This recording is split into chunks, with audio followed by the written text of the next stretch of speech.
Hello বন্ধুরা, কেমন আছো? আশা করছি ভালো আছো, আমিও ভালো আছি। তো এখন ঘড়িতে বাজে সকাল 7টা। তো আমি সব কাজকর্ম কমপ্লিট করে মেয়েকে খাইয়ে নিয়েছি। আর এখন আমার ভাই ফোন করলো যে ওকে নাকি নিতে আসবে একটু। তো তাই জন্য একটু মেয়েকে জামা পরিয়ে চুল টুল বেঁধে রেডি করে দিচ্ছি। তো আমার সকাল সকাল সব কাজকর্ম কমপ্লিট হয়ে গেছে।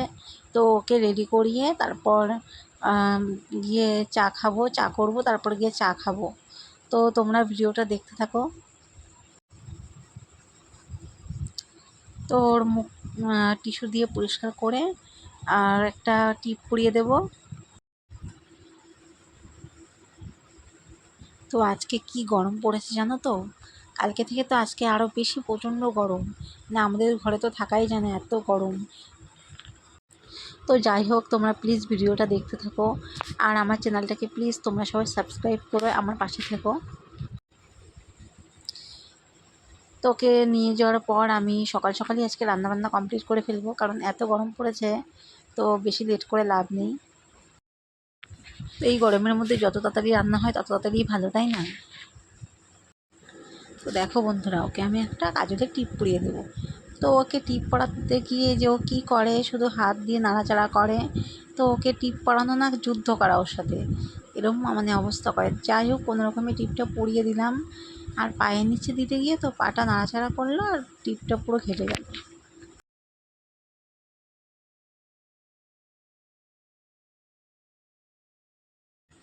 তো দেখো বন্ধুরা, আমি আমার সোনাকে রেডি করিয়ে দিলাম। তো রেডি করিয়ে তো এখনই ভাই চলে আসবে, মনে হয় কাছাকাছি চলে এসছে। তো দেখো, বলতে বলতে আমার ভাইও চলে এসছে। তো এখন নিয়ে যাবে। তো ওকে বলছিলাম যে তাড়াতাড়ি দিয়ে যাস, কারণ ওকে আবার মানে 10টার দিকে আবার খাওয়াতে হবে। এটা নিয়ে যাবে নাকি? না না, ভিডিও করে বললি কি মা? মামা বাড়ি যাবা? হ্যাঁ, বেই বই করতে যাবা? মা বাড়ি যাবে। আবার তাড়াতাড়ি চলে আসবা, যাবা আর আসবা, ঠিক আছে? Tata tata tata tata.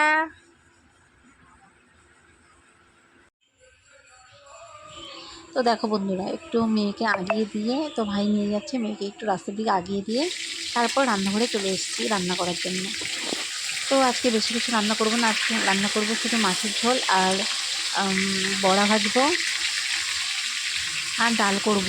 তো আজকে শুধু আমি একাই খাবো, তার জন্য এই দুটোই মাছ নিয়ে এসছে। তো রান্নাবান্না সেরে তারপর যে চান টান করে তারপরে খাওয়া দাওয়া করবো।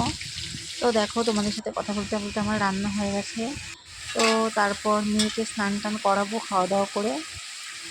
তো স্নান খাওয়া দাওয়া করে একটু বাইরে বসে সবার সাথে গল্প করছিলাম, কারণ এই জায়গাটা একটু ভালোই ছাওয়া আছে, রোদ্দুর নেই।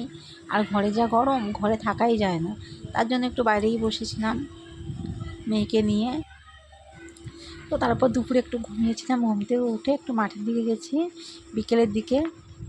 তো দেখো, এখন 6টা বাজে আর এত রোদের তাপ, আর দেখতে পাচ্ছ আমাকে, আমি পুরো ঘেমে পুরো অস্থির। তো দেখো, আমার মেয়ে ঘুমিয়ে পড়েছে, না খেয়ে দিয়ে ঘুমিয়ে পড়লো। তো এখন বাজে রাত 8টা। তো যদি পরে ওঠে তো খাইয়ে দেবো, আর যদি না ওঠে তাহলে আর খাওয়ানো হবে না আজকে রাতে। তো যাই হোক, ভিডিওটা এই পর্যন্তই। তো আমার ভিডিওটা যদি তোমাদের ভালো লাগে অবশ্যই একটা লাইক করো, আর দেখা হচ্ছে অন্য কোনো ভিডিওতে। তো সবাই ভালো থেকো, সুস্থ থেকো।